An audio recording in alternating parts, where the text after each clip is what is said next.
Assalamualaikum warahmatullahi wabarakatuh. Perkenalkan, nama saya Rio Langsan Nurya Maulana. NIM saya 1062347, Prodi Hukum Tata Negara. Di sini saya akan membuat tugas tentang hukum pidana, yaitu tentang delik.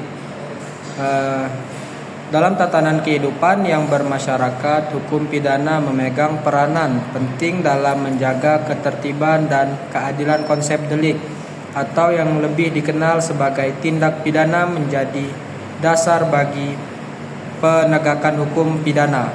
Delik mendefinisikan perbuatan yang melanggar hukum dan diancam dengan hukuman berdasarkan ketentuan hukum yang berlaku.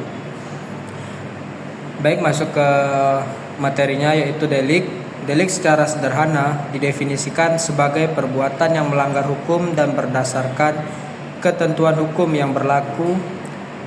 Definisi ini menekankan dua unsur penting. Yang pertama, adanya perbuatan yang melawan hukum, dan yang kedua, adanya ancaman pidana.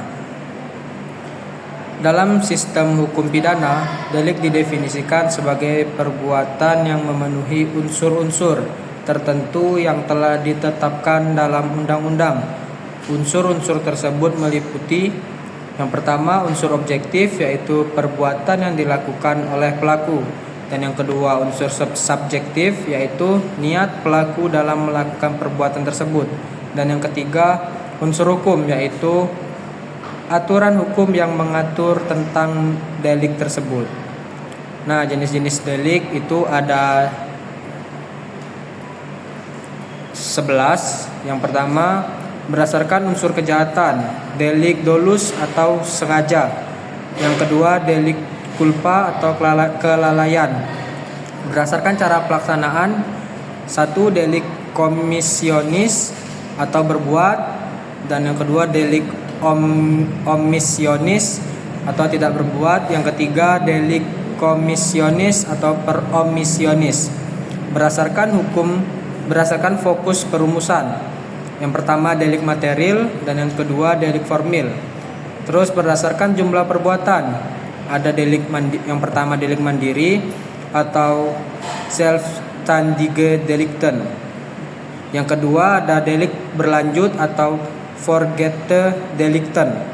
Berdasarkan waktu pelaksanaan, ada yang pertama delik berakhir atau aflopende Delikten.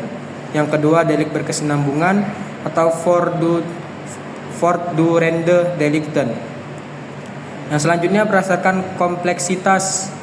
Yang pertama, delik biasa, eenvoudige Delikten, dan yang kedua, delik yang mempunyai bentuk pokok disertai unsur yang memberatkan, dan yang ketiga, delik yang mempunyai bentuk pokok disertai unsur yang meringankan.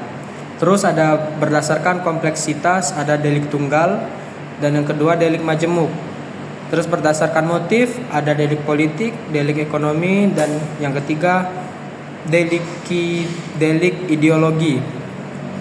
Yang kesembilan, berdasarkan pelaku atau delik perorangan, dan yang kedua, delik kelompok. Terus berdasarkan mekanisme penuntutan, ada delik aduan dan delik aduan relatif. Berdasarkan kualitas pelaku, ada delik propria, dan yang kedua, delik komune.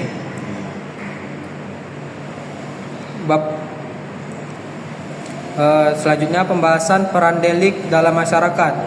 Delik atau tindak pidana memiliki peran yang berdampak besar dalam masyarakat.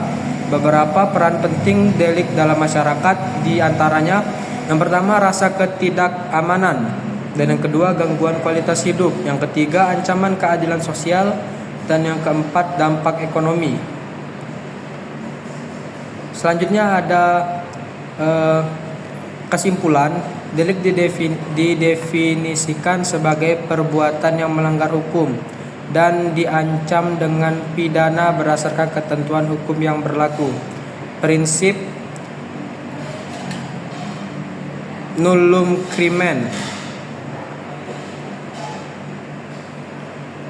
nulla poena sine lege, atau tidak ada kejahatan, tidak ada hukuman tanpa undang-undang, menjadi dasar dalam sistem hukum pidana Indonesia secara keseluruhan. Delik memiliki peran yang kompleks dan berdampak besar dalam masyarakat, sehingga pemahaman tentang delik sangat penting untuk menjaga keamanan dan keadilan. Mungkin sekian video dari saya. Saya adalah Sanur Maulana. Saya akhiri. Wassalamualaikum warahmatullahi wabarakatuh.